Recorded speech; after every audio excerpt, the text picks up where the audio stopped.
And here I have about 2 pounds of the beauties, all diced up, and I'm cooking them down in a little bit of olive oil, about 1/4 cup of olive oil. And when they're soft, I want to add about 1/2 cup of a dry white wine, because today we're going to be making something called torta di porri, and that translates to a leek tart. So I'm going to let this go now while we make the dough. And to do it, we have to start with a yeast dough. So we need some yeast proofing in water. So here we have just a teaspoon of active dried yeast proofing in 1 cup of warm water, somewhere between 110 and 115 degrees. You don't want to kill the yeast. And then we want to add 2 tablespoons of extra virgin olive oil. That goes in. And about a teaspoon of salt and an egg. Now we want to whirl this up. All right, now we want to start adding some flour, and this is where you really need to know what dough feels like. So we want about 3 3/4 cups of flour for this recipe. I'm not going to put all of this in at one time because I need to know just how wet that dough is. So I'm going to start out with about a couple cups. And if you make a lot of dough, you absolutely know when you have to add more, and I know that I need much more flour. So I'm going to put most of this in, and this is just an unbleached all-purpose flour that has a protein content somewhere between 11 and 12% because you need that gluten to be able to stretch dough. And when the dough starts to hang around the blade, then you know it's ready and you can take it out. Perfecto! And just knead it a couple minutes. So you don't want any lumps or ridges. You want a nice smooth ball. You want to do that for about 5 minutes. Then you take it and you put it in a bowl and cover it. You want to keep the heat in to allow the dough to rise, and a piece of plastic wrap is absolutely perfect for that. So that goes off to the side, and you want to let that rise until it's doubled.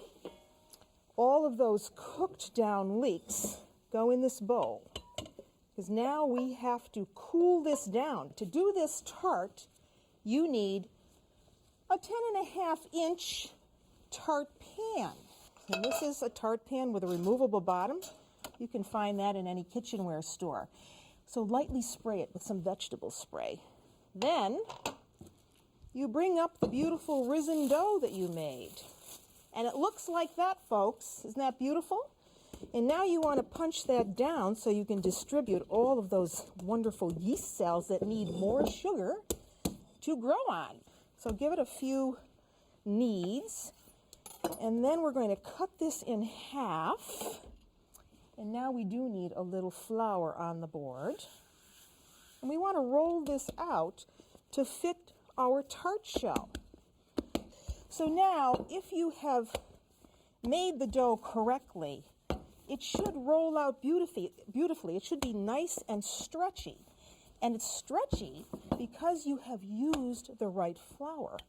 You cannot use a cake flour to make a yeast dough. So this is just very effortless. And this is going to be a 2-crusted tart. So do not put more flour down on the board unless you absolutely have to, because you see how stretchy this dough is. And if the dough seems to spring back on you too much, then you know that you need to let this dough, the gluten in the dough, relax a bit, and it'll come back to it and it'll be very easy to roll out. So now you get your tart shell and you lift up the dough and put it right in the pan, allowing the excess, give it a little slack, but allow the excess to hang over the sides. You want enough slack in there so that when you cut off the excess, you don't run short on the sides. And now we want to put some prosciutto in the base. And now we need those leeks. So we want to give those a little bit of salt, season as you go along, a little bit of pepper, and we need 2 eggs. Mix it all up well. And then your oven is on, of course, at 425 degrees. You pour in the leek mixture right over the top. Then you cover it with the top crust. So again, give it a little bit of slack over the edge. Just pinch those 2 doughs together. And then what I do is just take my rolling pin and roll right over the top. Then you can take off the excess dough and make a loaf of bread.